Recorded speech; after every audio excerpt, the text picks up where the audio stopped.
Are you wondering why your YouTube channel isn't growing? I mean, I hear it a lot. Somebody will come to me and say, I'm getting between 55 and 110 views per month, but yet it's been that way for a year. I'm not growing in subscribers. My views are staying the same. What am I doing wrong?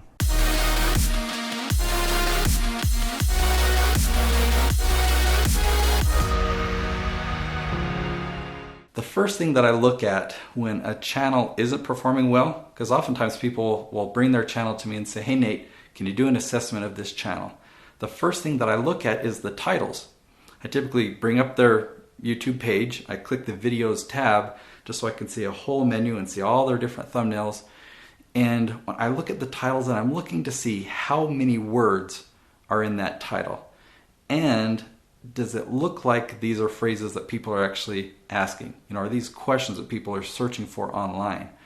And 99% of the time, I'm just making up that stat, but I think it's going to be pretty accurate. I rarely see titles that are questions and that are long tail questions. Now, this may seem strange, but you want your titles to be questions that are 6, 7, 8, or 9 words long. That's the sweet spot. Now, why is that? Well, if you title a video with something that specific, chances are that no one else on YouTube has the exact same title as you. And if you found this title by doing keyword research, which I'll share a resource in a moment, but if you find the questions that people are actually searching for online, you know that you're going to get a trickle of traffic to your video, and that's all you need. You just get a trickle of people. So you post your video, because no one else has that title, your video will rank on the top for that exact search phrase. Then those people find your video, they watch it, and because it's exactly what they were searching for, they're going to watch the video all the way to the end. And that tells the YouTube algorithm this video is valuable, this video is liked, it's important. So what they do, or what the algorithm does, is it finds more people like the person who just watched it, and it will start to suggest your video to other people, and it will start to put your video for search phrases similar to what it was ranking for, similar to that long phrase. Now, the resource that I want to send you to is another video that I've created. I'll link it right up here in a card. It's my leaf strategy video, and I go into depth on how to find these questions and how to title your videos. So definitely click on this and you can put it in the queue so you can watch that video next. The default answer of how long your video should be 10 to 12 minutes. Just always shoot for that. Sometimes they can be longer, sometimes they can be shorter, but if you always shoot for that 10 to 12 minute range, you're going to get better results on your videos than if you've been doing shorter or doing too long. Now, this surprises some people if they're not used to the YouTube environment. Maybe they're used to watching videos on Facebook or on Instagram, or if they've heard the training that videos should only be 2 or 3 minutes at most because of people's attention spans. Well, that training came from commercials or advertisements, and it's definitely the case. I mean, we know that it's a sales pitch and we want to get to it. Like, what are you selling? What are the benefits? What does it cost? Right? And so like a Super Bowl commercial, those can be really good. They'll pack a whole bunch into like 30 seconds, right? But YouTube is different. And we're not talking about making promo videos here. We're talking about making entertaining videos or educational videos. People are expecting to watch these videos for 10 or 12 minutes. The YouTube algorithm is set up to really promote videos that have longer average view duration. So if you have 10 1-minute episodes, it's less likely that you're actually going to get 10 minutes of watch time because somebody has to go through and watch every single one of your episodes. Compared to one 10-minute episode, there's going to be a lot of people that actually do watch the whole thing. And on average, if you have like a 50% retention rate, you'll have a lot higher average view duration. That means YouTube is going to promote your videos more and more. Now, is it hard to talk for that long, 10 or 12 minutes? Well, when you have an expertise and you're answering a specific question that people are asking, you'll find it's actually really easy to talk for that long. In fact, a lot of speakers that I work with, it's hard to keep them contained to only 10 or 12 minutes. So just give it a try. And if there's a specific question that you're answering and you get to the 7-minute mark and you're like, I just don't know what else to say, well, definitely don't stretch out your content. We don't want it to drag on. So let's have that video be a 7-minute episode. But by default, let's shoot for the 10 or 12. A third reason and a big indicator why your YouTube channel probably isn't growing is you're not getting a high average view duration. It's probably really low. And I want to take you into YouTube Analytics to show you how you can find this out, because you can find what videos are performing better, which are not doing so well, and compare them together and learn from it. So I'm logged in here to the analytics for Live on Purpose TV. You can come here and click on Reach, and on the right side, if you scroll down a little bit, you'll see this awesome funnel. And you'll see two stats that I love. 4.5% click-through rate, and then here we've got 6 minutes, 8 seconds of average view duration. Now this is showing us real time for the last 28 days, and this is channel wide. Okay, so channel wide, these are our averages, a 4.5% click-through rate and just over 6 minutes of average view duration. That's pretty good. If you're getting a 1 or a 2 minute average view duration, not so good. YouTube's really not going to promote a channel that has such a low average view duration. So if I come back here to the dashboard and come down to top videos and click on see more. So this is sorted by top videos according to the number of views. Okay, you can change how that's sorted. But notice this column right here, average view duration, and it breaks it down for each video. So you can see this video right here has an average view duration of 9 minutes, whereas this one has an average view duration of 4 minutes. The 4-minute view duration is on an 8-minute episode. The other one was a 20-minute episode. So sometimes you got to weigh that into account, because there are some people who will watch the video all the way to the end. What's really good to find is if you find two videos that are the same length. Let's say they're both 12 minutes long. One of them has a 5 average view duration and another one has 7, then that's a good case study to find out why did this one have longer average view duration. What did I say at the beginning, or what did I do? Is there anything I did in the other one that made people leave earlier? Ultimately, there's a lot of data here, and I just want to emphasize that average view duration is really important, and if you can do things to improve that, it'll really improve the overall performance of your channel. YouTube is going to promote you to more and more audiences if you can improve that stat. The next thing that you want to look at is how are your thumbnails performing? You might love your thumbnails, you might not like them, but how are they actually performing? What is their click-through rate? So you can see here on Paul Jenkins' channel, the average was 4.5.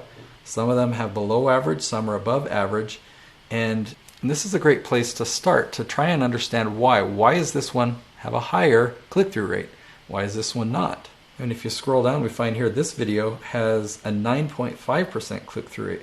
In videos like that, we love studying them to see what is it that we did right. Now, we actually do a lot of A/B split testing, and I want to show you some examples where we'll take one thumbnail and we'll start to get some results. We'll find out what the click-through rate is on it, but then we'll design an alternate version and have them compete against each other. Okay, so you see these two thumbnails. This one on the top is the original. The one down below is the variation or the alternate.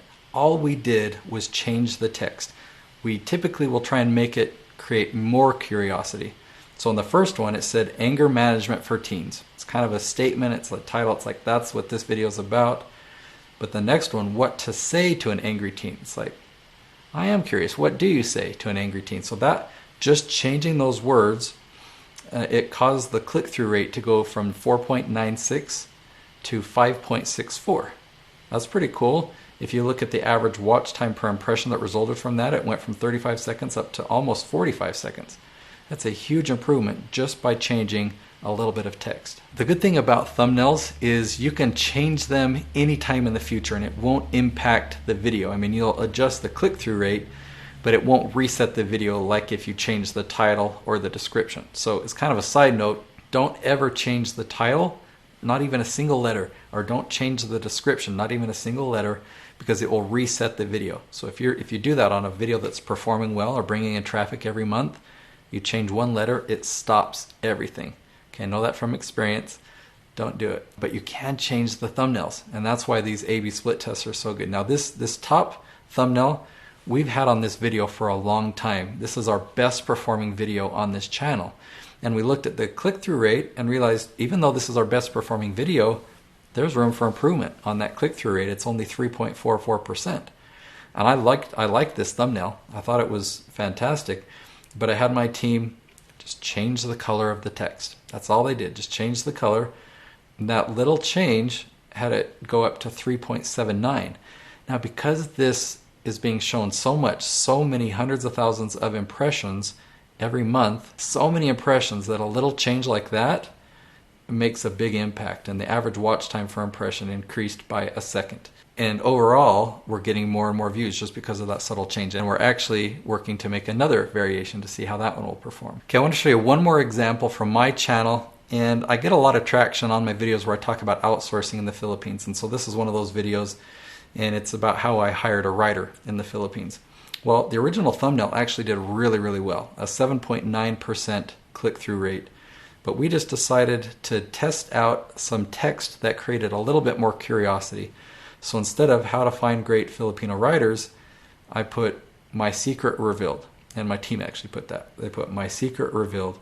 Just changing that text, how can you improve upon 7.9? Well, this did. It went up to 9.63, and it added an extra 5 seconds of watch time per impression. So a video that had already been performing well made it even better. Okay, the last thing that I'll look at when I'm going into a channel is I'll dive into the YouTube analytics. YouTube analytics is awesome because YouTube wants you to succeed. YouTube has an amazing partner program where they give out 55% of their revenue to the creators. That just creates a great synergy. We have a vested interest. I want YouTube to succeed, and YouTube wants me to succeed. So in the YouTube analytics, they provide all kinds of data that we can use and build upon. We can find opportunities. And I'll give you an example of an opportunity. On the Chris Crone channel, we had a video called How to Invest in Your 20s. We made this one a couple of years ago, but it had performed consistently well. And when we looked in the analytics, why was this video performing well? We found that YouTube had suggested that video. So there's a lot of different ways a video can get traffic. It can be found in search. It can be found in browse features. Another one is called suggested. And what that means is when people are watching a video on YouTube, on the side there's other videos that YouTube suggests.